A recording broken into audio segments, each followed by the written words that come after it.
Welcome back to our channel Landmax 2.0. இப்போ நம்ம என்ன பார்க்க போகிறோம்னா, ஒரு வெள்ளி கம்பியானது வளைக்கப்பட்டு சதுரமாக மாற்றப்படுகிறது. சதுரத்தின் பரப்பளவு 121 சதுர சென்டிமீட்டர்.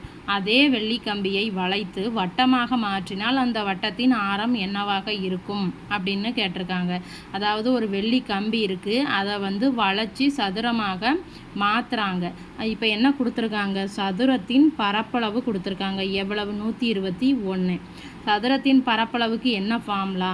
பக்கம் இன்ட்டு பக்கமா இஸ் ஈக்குவல் டு 121. அப்போ இதை எப்படி எழுதலாம்? 11/2 எழுதலாமா? இப்போ நம்ம பக்கத்தை ஏன்னு வச்சுக்கலாம். அப்போ A into A is equal to 11/2. அப்போ A squared is equal to 11 ஸ்கொயர்னு கிடைக்குமா? அப்போ இதிலிருந்து A is equal to 11 centimetre அப்படின்னு கிடைக்குமா? ஸோ அப்போ இப்போ நம்ம சதுரத்தின் பக்க அளவை கண்டுபிடிச்சிட்டோம். இப்போ இதை வச்சு என்ன பண்ணலாம்? இப்போ ஒரே வெள்ளி கம்பியை தான் அவங்க ஃபஸ்ட்டு சதுரமாக மாற்றிருக்காங்க.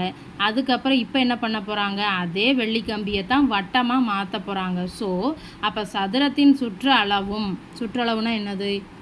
இதை ஃபுல்லாக ஆட் பண்ணால் தானே சுற்றளவு. இதுவும் இப்போ மாற்ற போகிற வட்டத்தின் சுற்றளவும் ஈக்குவலாக தானே இருக்கும், ஏன்னா ஒரே வெள்ளி கம்பி. ஸோ அப்போது சதுரத்தின் சுற்றளவும் வட்டத்தின் சுற்றளவும் ஈக்குவலாக தானே இருக்கும். அப்போ இப்போ நம்ம சதுரத்தின் சுற்றளவை கண்டுபிடிக்கலாமா? சதுரத்தின் சுற்றளவுக்கு என்ன ஃபார்முலா? 4 × A. அப்போ 4 × 11. அப்போ 44 சென்டிமீட்டர். அப்போ இதிலிருந்து நமக்கு என்ன கால்குலேட் பண்ணியிருக்கோம்? நம்ம வட்டத்தின் சுற்றளவும் சதுரத்தின் சுற்றளவும் ஈக்குவல். ஸோ அப்போ இஸ் ஈக்குவல் டு 44. வட்டத்தின் சுற்றளவுக்கு என்ன formula? 2πr is equal to 44. அப்போ 2 × 22/7 × r is equal to 44. So இப்போ இதை அடிக்கலாமா?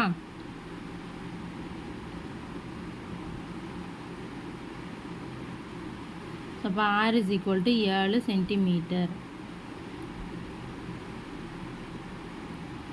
வீடியோ பிடிச்சிருந்தா சேனலை சப்ஸ்கிரைப் பண்ணுங்கள், வீடியோவை ஷேர் பண்ணுங்கள். தேங்க்யூ.